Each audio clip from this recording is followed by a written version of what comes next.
ढवळेपाडा शाळेतील भोंगाळ कारभार मनसेचे अभ्यासू कार्यकर्ते जयेश केवने यांनी समोर आणला आहे। जिल्हाधिकाऱ्यांकडे करण्यात आलेल्या तक्रारीत शाळेतील विद्यार्थ्यांना धोकादायक इमारतीत बसवले जात असल्याचा मुद्दा मांडण्यात आला होता। या शाळेसाठी 20 लाखांचा निधी मिळूनही इमारत अर्धवट अवस्थेतच पडून राहिली आहे। यावर तत्काळ कारवाई करण्याची मागणी करण्यात आली होती आणि जिल्हाधिकाऱ्यांनी तातडीने कारवाई केल्याची माहिती मिळाली आहे। शाळा क्रमांक 1 ज्यामध्ये सध्या मुलं शिकतात ही जीर्ण अवस्थेत पत्रा फुटलेली आहे। तसेच ही जुनी पाण्याची टाकी आहे, हिचाही वापर बंद आहे पाण्यासाठी।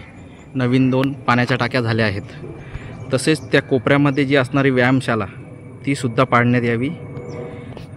तसेच ही जिल्हा परिषद शाळेचीच इमारत बंद अवस्थेत पडलेली अनेक वर्षापासून ती सुद्धा पाडण्यात यावी। जिल्हाधिकारी साहेब आपण याकडे लक्ष द्यावे, कारण ग्राउंड लेवलला पंचायत समिती, ग्रामपंचायत किंवा जिल्हा परिषद समग्र शिक्षण विभागाचे अभियंता हे लक्ष देत नाही आहेत। अवस्था पाहू शकता, कित्येक प्रमाणात गवताची घाण वाढली आहे।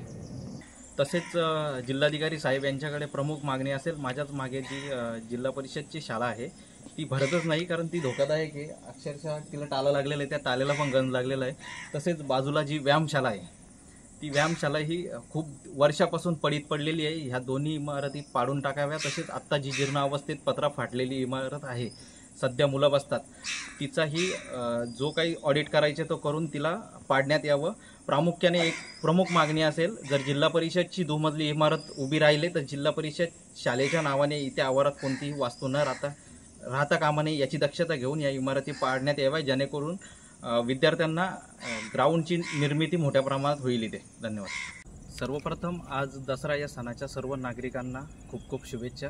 तसेच आपण मागच्या शुक्रवारी जिल्हा परिषद शाळा ढवळेपाडा येथील भोंगळ कारभार उघडकीस आणला होता आणि त्याच्यानंतर कलेक्टर साहेबांना, जिल्हाधिकारी साहेबांना पत्रव्यवहार केला होता की धोक्याच्या इमारतीत मुलं बसतात, परंतु 20 लाखाचा निधी येऊन अर्धवट अवस्थेत शाळा पडली आहे, ती तात्काळ चालू करून घ्या। त्यांच्या निर्देशानंतर आता आपण पाहू शकता, त्या दिवशी शाळेवर नाव वगैरे काही नव्हतं, आता नाव लागलं आहे आणि शाळा व्यवस्थापन समितीची मीटिंग झाली। त्या व्यवस्थापन समितीच्या मीटिंगमध्ये असं निष्पन्न झालं आहे की हे काम झाल्याशिवाय आम्ही शाळा ओपनिंग करून देणार नाही।